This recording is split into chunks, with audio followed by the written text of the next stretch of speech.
Smart city કહેવાતું અમદાવાદ એક જ વરસાદમાં પાણીની નગરી બની ગયું છે। જે રસ્તાઓ પર વિકાસના દાવા કરવામાં આવતા હતા ત્યાં જ આજે બોટ ચલાવવાનો વારો આવ્યો છે।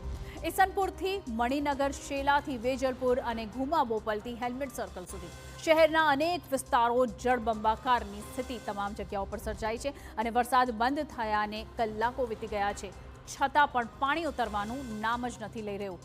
લોકો ઘરમાં કેદ બન્યા છે, વાહનો પાણીમાં ડૂબી ગયા છે અને જનતા પૂછી રહી છે માત્ર એક જ સવાલ કે આખરે દર વર્ષે એક જ વરસાદમાં અમદાવાદ કેમ ડૂબી જાય છે।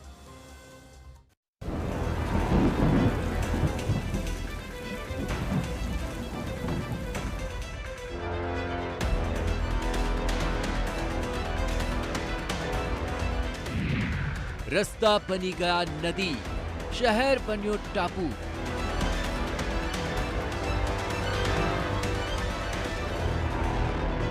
विकासना दावा पाणीमां तर्या।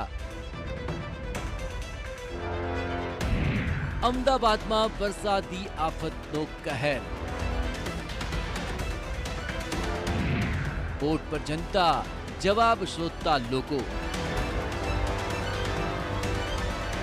वरसाद बंद, हालाकी यथावत। पाणीमां डूब्या रस्ता, सवालोमां तंत्र। स्मार्ट सिटी के वोटर सिटी? अमदावादमां अविरत वरसेला वरसादे शहરની પોલ ખોલી નાખી। ઈસનપુર મણિનગર વિસ્તાર હજુ પણ પાણીમાં ગરક છે। ધનેશ પાર્ક, હીરાવાડી ટાવર સહિતના વિસ્તારોમાં રસ્તા અને સોસાયટીઓ તળાવમાં તબદીલ થઈ ગયા છે। સ્થિતિ એવી છે કે સ્થાનિકોને અવરજવર માટે બોટનો સહારો લેવો પડી રહ્યો છે। અમદાવાદ શહેરમાં જે રીતે ગઈકાલે ભારે વરસાદ પડ્યો ને તેને કારણે અલગ અલગ જગ્યાઓ પર પાણી ભરાવાની પરિસ્થિતિ સર્જાઈ હતી। હજી પણ અમુક વિસ્તારો એવા છે કે જે પાણી ઓસર્યા નથી। ખાસ કરીને હું દ્રશ્યો બતાવવા માંગીશ કે આ સોસાયટી છે, ઈસનપુર મણિનગરનો વિસ્તાર છે, ધનેશ પાર્ક અને આસપાસની જે આ સોસાયટીઓ છે કે ત્યાં સોસાયટીની અંદર છે તે ખૂબ મોટા પ્રમાણમાં પાણી ભરાઈ ચૂક્યા છે ને તેને જ કારણે સોસાયટીના રહીશો છે તે અવરજવર નથી કરી શકતા। મુખ્ય રસ્તા ઉપર પણ એ પ્રમાણે પાણી ભરાયેલા છે અને તમામ લોકો છે તેમના ઘરોમાં પણ પાણી છે તે ગઈકાલથી ઓસર્યા નથી। ઘર વખરીને નુકસાન થયું છે ને સ્પેશિયલ બોટ રાખવામાં આવી છે અહીં સ્થાનિક દ્વારા કે તેના દ્વારા લોકોને જો બહાર જવું હોય, અવરજવર કરવી હોય તો આ બોટ મારફતે છે લોકો બહાર જઈ શકે છે। ભાઈ, કેવી પરિસ્થિતિ તમારા ઘરમાં? શું ઘર વખરી નુકસાન થયું છે? દર વખતેની પરિસ્થિતિ કે શું છે? આ વર્ષે અમે આ વર્ષે પાણી બનાવી છે તો એના લીધે ઘરમાં પાણી આવ્યું નથી, પણ ગયા વર્ષથી છેલ્લા 20 વર્ષથી અમે હેરાન થઈએ છીએ। ગવર્મેન્ટે તો અને તંત્રએ તો ઘણું જ કામ કર્યું છે અહીંયા આગળ અને ભાજપ સરકારે પણ સારું જ કામ કર્યું છે, પણ અહીંયા આગળ વરસાદ જ એટલો વધારે પડ્યો છે તો અહીંયા કશું બીજું થઈ શકે એવું છે। દર વખતેની પરિસ્થિતિ છે તો શું આ તકલીફ?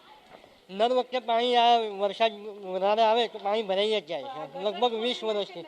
પણ ગટરનું પાણી આવે છે એ બંધ કરાવી દો તો વધારે સારું। બિલકુલ, ગટરના પાણી આવે છે, દર વખતેની તકલીફ છે।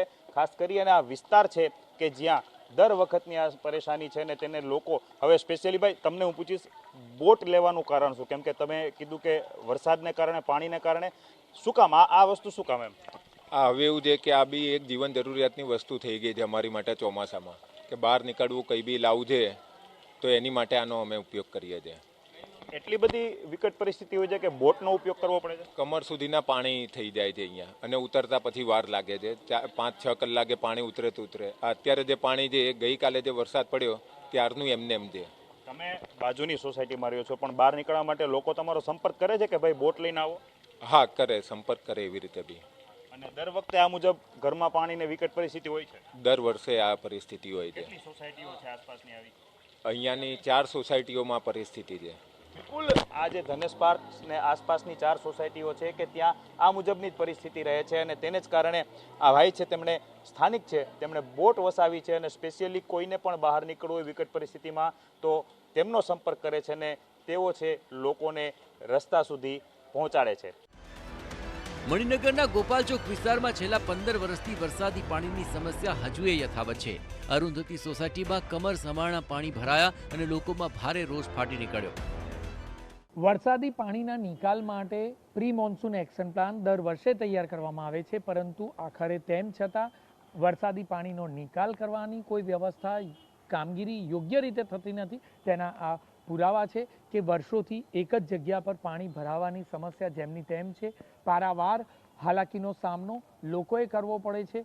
કયા પ્રકારે પોતાની જીવન જરૂરિયાતની ચીજવસ્તુઓ લઈ જવી તે એક મોટો પ્રશ્ન બની રહેતો હોય છે. જે સાયકલ છે તેના ટાયર કોઈ પણ પ્રકારે જોવા મળતા નથી. આખરે કમર સુધીના પાણીમાં લોકો નીકળવા માટે મજબૂર બનતા હોય છે. પોતાના રોજિંદા જીવનના જે કામ હોય તે કામ પતાવવા માટે તેઓએ કઈ રીતે પસાર થવું તે સૌથી મોટો પ્રશ્ન બની જતો હોય છે. બીજી તરફ જોઈએ તો લોકોના ઘર સુધી આ પાણી ઘરમાં આવી જતા હોય છે. સોસાયટીમાં બહાર નીકળવું લોકો માટે મુશ્કેલજનક બની જતું હોય છે. મણિનગર જેવા પોશ વિસ્તારના આ દ્રશ્યો છે કે જે જગ્યા પર ગોપાલ ચોકના આ દ્રશ્યો છે કે જ્યાં કોઈ પણ પ્રકારે કોઈ સોલ્યુશન સત્તાધીશો દ્વારા કરવામાં આવ્યું નથી. મુખ્ય માર્ગની નજીકની સોસાયટી હોવા છતાં પણ મુખ્ય માર્ગ જ્યારે તેની હાઇટ ઊંચી થઈ જવાના કારણે સોસાયટીઓમાં પાણી કલાકો સુધી નીકળતા નથી. તેના કોઈ પણ પ્રકારના નિરાકરણની વ્યવસ્થા કોર્પોરેટરો દ્વારા કે ધારાસભ્યો દ્વારા કરવામાં આવી નથી.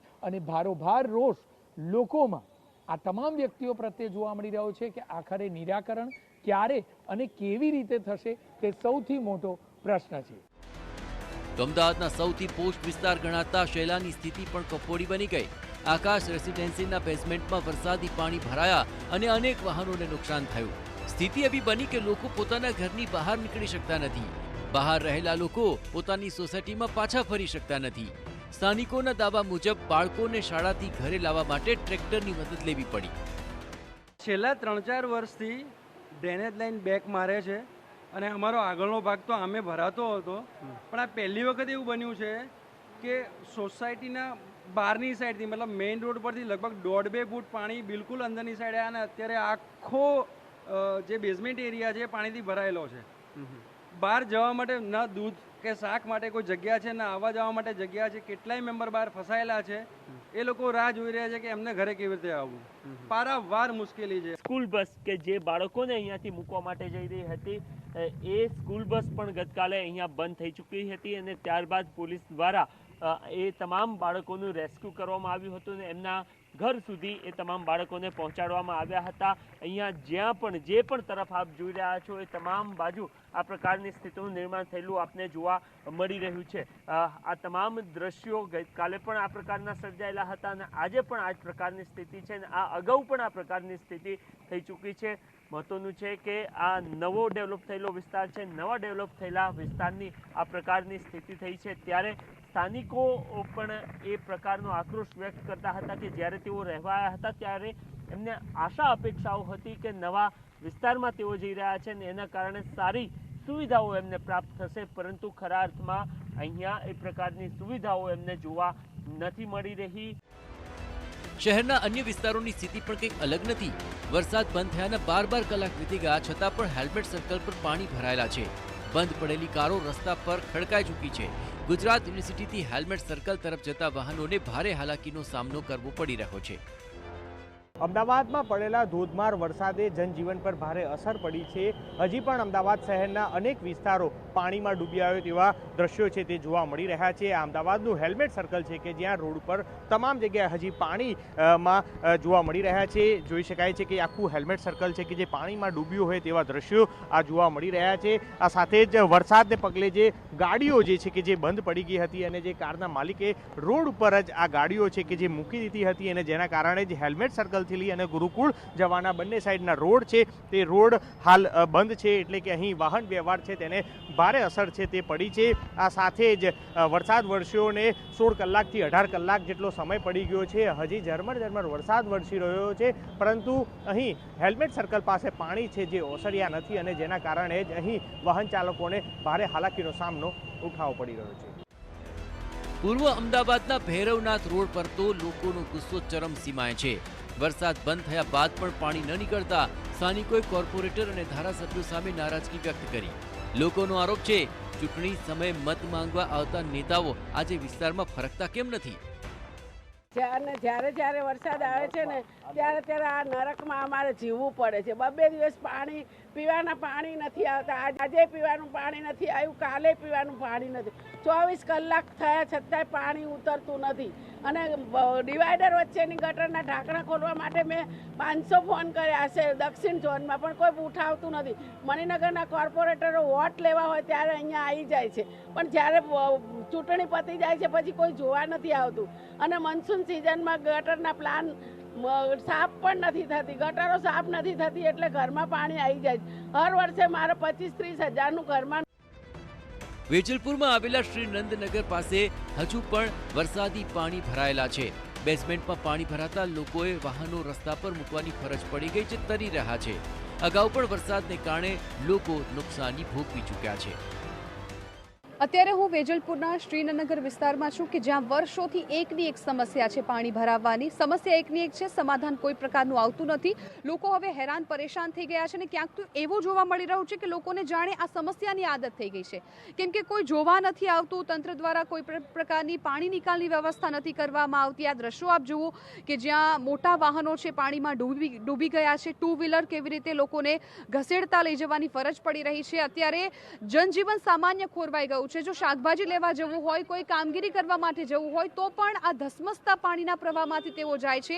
એક સમયે દ્રશ્યો જોઈને એવું લાગે કે આ નદી હશે, પરંતુ આ સોસાયટી છે કે જે રૂટીન દિવસોમાં લોકો વ્યવસ્થિત અહીંથી જતા હોય છે, પરંતુ જેવું ચોમાસું શરૂ થાય તેમની સમસ્યા પણ શરૂ થઈ જતી હોય છે. અમદાવાદની સ્થિતિ બાદ મેયર હિતેશ બારોટ અને મ્યુનિસિપલ કમિશનર ટ્રેક્ટર લઈને ઘુમા, બોપલ સહિતના વિસ્તારોમાં નિરીક્ષણ માટે પહોંચ્યા. મેયરે દલીલ કરી કે અમદાવાદની વ્યવસ્થા 10 ઇંચ સુધીના વરસાદ સહન કરી શકે તેવી છે, પરંતુ એક સાથે 18 ઇંચ વરસાદ પડ્યો તો સમસ્યા સર્જાય. સાથે 18 ઇંચથી વધુ વરસાદ આવતો હોય અને વરસાદ જે રીતે પડ્યો છે એ વરસાદનું પાણીનો નિકાલ માટે ખુદ કમિશનર શ્રી અને બધી ટીમ સાથે નીકળી છે. પાણીનો નિકાલ ઝડપથી થાય એવી રીતે ઝડપથી કરવા માટે પ્રયાસ કરીએ કે 10 ઇંચ વરસાદ આવે તો સ્થિતિ થાય. અને આજે 18 ઇંચથી વધુ વરસાદ થયો છે. જે વરસાદની કેપેસિટી છે એ પ્રમાણે પાણીનો નિકાલ કરવો આવશ્યકતા હોય છે ને માટે કરી રહ્યા છે. આ તરફ ઘુમાની હરિઓમ વિલા સોસાયટીમાં પહોંચેલા મેયર અને મંત્રી ઋષિકેશ પટેલને સ્થાનિક મહિલાઓના પ્રશ્નોનો સામનો કરવો પડ્યો. મહિલાઓએ પૂછ્યું કે છેલ્લા 4 વર્ષથી પાણી ભરાવાની સમસ્યા છે તો તેનો કાયમી ઉકેલ ક્યારે લાવશો? હવે સ્થિતિ એટલી ગંભીર બની ગઈ છે કે અમદાવાદમાં પાણી નિકાલ માટે આર્મીની મદદ લેવાનો નિર્ણય લેવાયો છે. શહેરમાં આર્મીની 6 ટીમો અને ઓરિસ્સાથી એનડીઆરએફની ટીમો તૈનાત કરાશે. જે અમદાવાદને દેશનું આધુનિક શહેર કહેવામાં આવે છે, ત્યાં પાણી કાઢવા માટે આર્મી બોલાવવાની નોબત આવી છે. અને આ જ સમગ્ર સ્થિતિની ગંભીરતાનું સૌથી મોટું ઉદાહરણ છે. Bureau report, TV9.